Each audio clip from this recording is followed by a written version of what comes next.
The fourth and final volume of Daniel Warren Johnson's run as writer on the Transformers Skybound comics has just started. And while issue number 19 is a wonderful look into Megatron's backstory, I'm still seeing a lot of people criticize the comic for being edgy. I have to say that I wholeheartedly disagree with that statement and the generalized sentiment that this comic is dark and gloomy just for shock value. And so, I wanted to take a more relaxed approach to this topic and just explain why I feel like this is not the case. I'm not asking you to agree with me. Hell, you might even be more firmly planted in your own thoughts after this video. And that's actually my goal. I just want to convey where I'm coming from with this comic.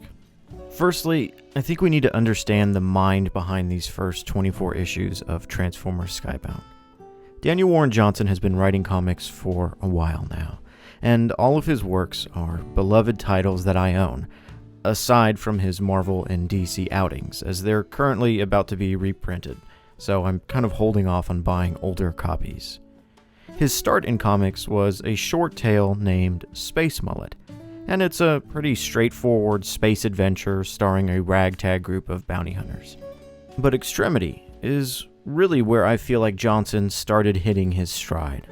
This comic is very violent, brutal in fact, and this is most likely where people are saying Transformers took a wrong turn.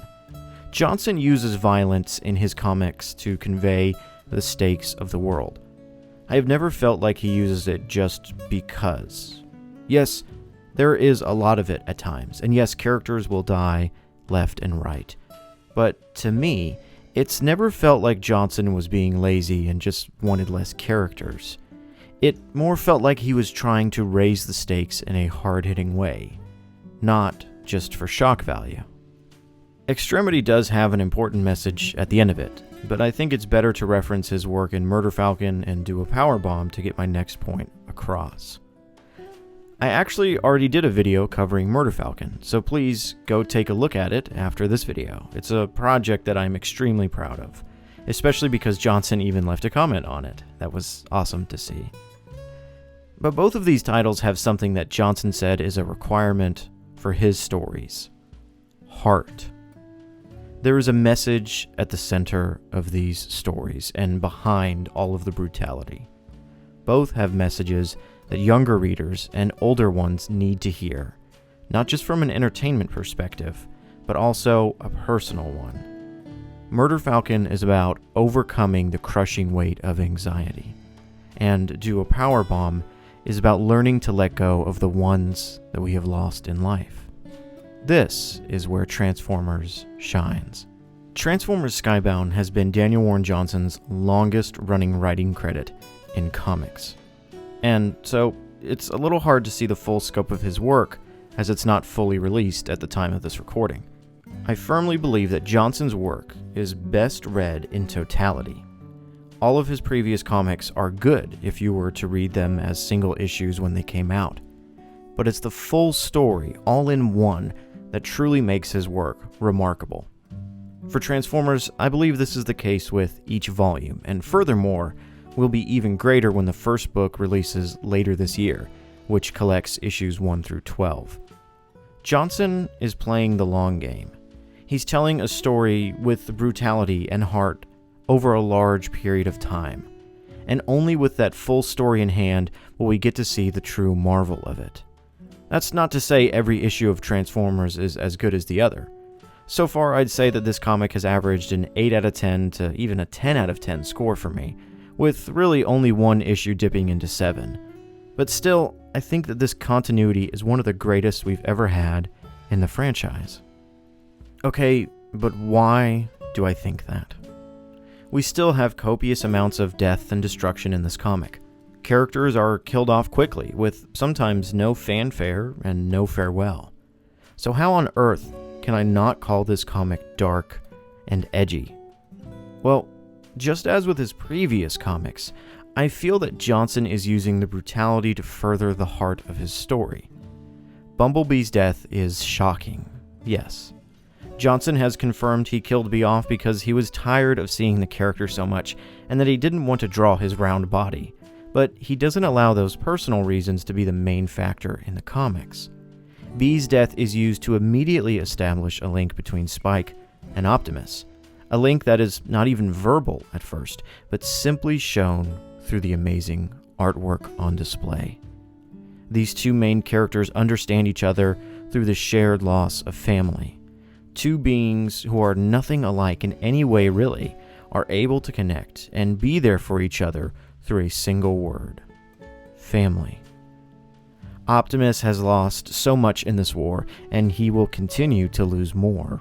But it is this shared experience with not only Spike, but Sparky as well that makes it important to the story. I struggle to understand how someone could read this interaction between Optimus and Sparky and still call this comic edgy.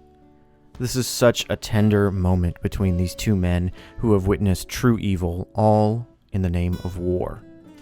The interaction between Optimus and Jetfire, yes, it is dark, extremely dark. But it hurts the reader because it is real. You can tell there are true emotions embedded within the artwork and the lettering on the page. Starscream's actions at the end of issue 1? Yes, incredibly cruel. But it's the inciting incident that leads to the extremely nuanced moment between Carly and Cliffjumper. I cannot with a good conscience say that a friendship collapsing under the weight of exhaustion over violence is edgy. If anything, it's thought-provoking. Does this comic make you rethink your entire life? No, not at all. There's still some moments of dumb fun and incredible action, but it's a wonderful balance.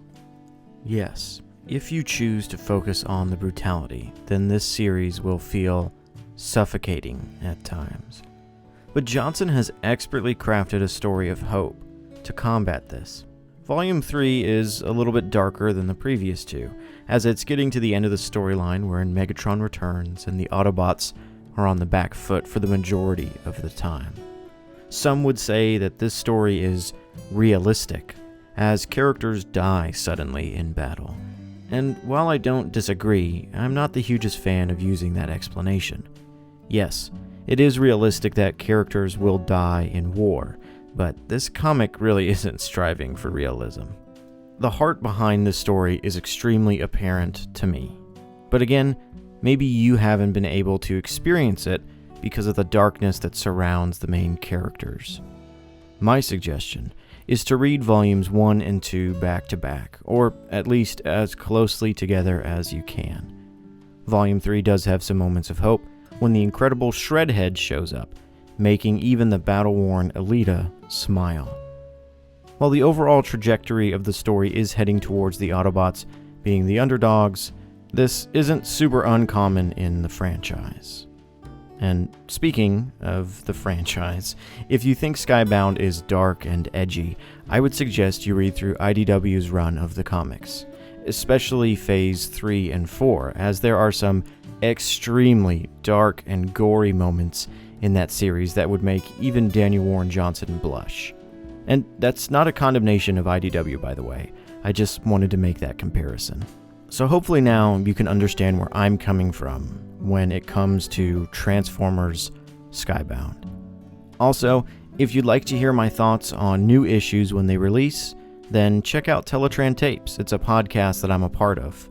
That's the best place to hear what I think of how the story is progressing. And for those of you calling me Mr. Skybound, I really appreciate the compliment, but I think there are some much more qualified creators who deserve that title, like the wonderful Swizz Prime, who is a genuine good friend of mine. Finally, if you enjoy the content, then you can always support my channel with a channel membership. It's not required, but it does get you lifetime access to my Discord server, which is very small and very relaxed. It's really a fun place to be. Anyways, thanks for watching as always.